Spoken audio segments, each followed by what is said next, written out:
नमस्कार मित्रांनो, मी तुमचा लाडका कुणाल मगर आणि आपलं स्वागत आहे आपल्या सर्वांच्या आवडत्या शेतशिवार यूट्यूब चॅनलमध्ये. मित्रांनो, मक्का हे आपल्याकडचं एक अत्यंत महत्त्वाचं आणि खात्रीशीर उत्पन्न देणारं पीक आहे. कमी खर्चात आणि कमी दिवसात चांगलं उत्पन्न मिळवून देण्याची ताकद या पिकात आहे. अनेकदा काय होतं, आपण पारंपरिक पद्धतीने लागवड करतो आणि मग पाहिजे तसं उत्पन्न निघत नाही. मक्यातून जर बंपर उत्पन्न घ्यायचं असेल तर योग्य पद्धतीने लागवड आणि सुरुवातीचं खत व्यवस्थापन अचूक असणं खूप गरजेचं आहे. आज आपण आपल्या स्वतःच्या शेतातली मक्का पिकाची संपूर्ण माहिती बघणार आहेत. आपण यंदा लागवड कशी केली, कोणतं खत वापरलं आणि सध्या हे सगळं आजच्या व्हिडिओमधून मी तुम्हाला लाईव्ह दाखवणार आहे. त्यामुळे आजचा व्हिडिओ हा प्रत्येक शेतकरी बांधवासाठी खूप महत्त्वाचा आहे. व्हिडिओ शेवटपर्यंत नक्की बघा. मित्रांनो, सगळ्यात आधी आपण बोलूया लागवडीच्या पद्धतीबद्दल.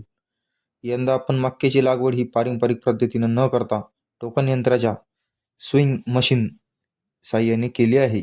बैल किंवा ट्रॅक्टरच्या पारंपरिक पद्धतीने पेरणी करण्यापेक्षा टोकन यंत्राने लागवड करण्याचे खूप मोठे फायदे आहे.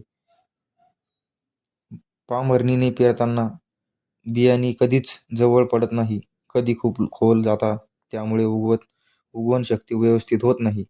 पण टोकन यंत्रामुळे 2 रोपांमधील आणि 2 ओळींमधील अंतर अतियोग्य आणि सारखं राहिलं जातं. बियाण्यांमधील ठराविक अंतर योग्य आणि खोलीवर पडतं.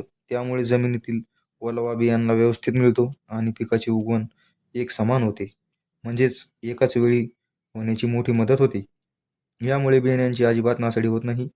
बियाण्यांची बचत आणि पुढे जाऊन पिकात कोळपणी किंवा मशागती शेतीमध्ये सगळ्यात महत्त्वाचा मुद्द्याकडे तो म्हणजे खत व्यवस्थापन. हे जास्त अन्नद्रव्य शोषणकार पीक आहे, ज्यामुळे त्याला सुरुवातीचं योग्य ताकद मिळणं खूप गरजेचं आहे. जर सुरुवातीला खत योग्य मिळालं तर मक्याचं तोंड जाड होतं आणि केस मोठी लागतात. आम्ही यंदा लागवडीच्या वेळी बेड डोस म्हणून 10-26-26, 10-26-26 या खताचा वापर केला आहे. या खताचा फायदा असा आहे की यामध्ये नत्र, स्फुरण आणि पॉलिश हे 3 मुख्य घटक मक्याच्या पिकाच्या सुरुवातीच्या वाढीसाठी अत्यंत आवश्यक आहे असणाऱ्या प्रयोग पद्धतात उपलब्ध असतात. स्फुरदमुळे मक्याची मुळांची वाढ जमिनीत घट्ट आणि मजबूत होते.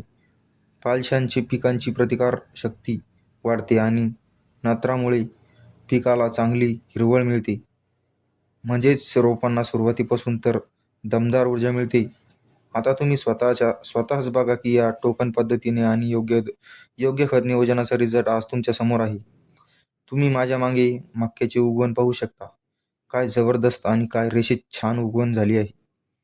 शेतात कुठेही गॅप दिसणार नाही. प्रत्येक रोप कसं निरोगी, टवटवीत आणि जोमदार उभं आहे. टोकन पद्धत आणि लागवडीच्या वेळेस खत व्यवस्थापन अचूक असल्याने हाच मोठा खरा फायदा आहे, जो आज आपल्या शेतशिवार यूट्यूब चॅनलवर पाहायला मिळतो. तर मित्रांनो, ही शेती आपल्या मक्का लागवडीची सुरुवात, सविस्तर माहिती आणि झाड आता छान उगवून आली आहे. त्यामुळे आपण पुढे याला पाणी कसं देणार आहेत, यावर येणाऱ्या दुष्काळ, कोणती कीड किंवा लसीकरण, अळीची दुष्प्रभाव होऊ नये म्हणून काय काळजी घ्यायची आणि पुढचे खते डोस कोणते आजारावर आहेत, यावरही आपले पुढचे व्हिडिओ येणार आहेत. तुम्हाला ही माहिती कशी वाटली आणि तुम्ही तुमच्या शेतात मक्का लागवडीची कोणती पद्धत वापरतात, मला नक्की कमेंट करून सांगा. माहिती आवडल्यास लाईक करा, शेअर करा आणि जास्तीत जास्त शेतकरी बांधवांपर्यंत ही माहिती शेअर करा. हो, आपल्या चॅनलला सबस्क्राईब करायला अजिबात विसरू नका. धन्यवाद.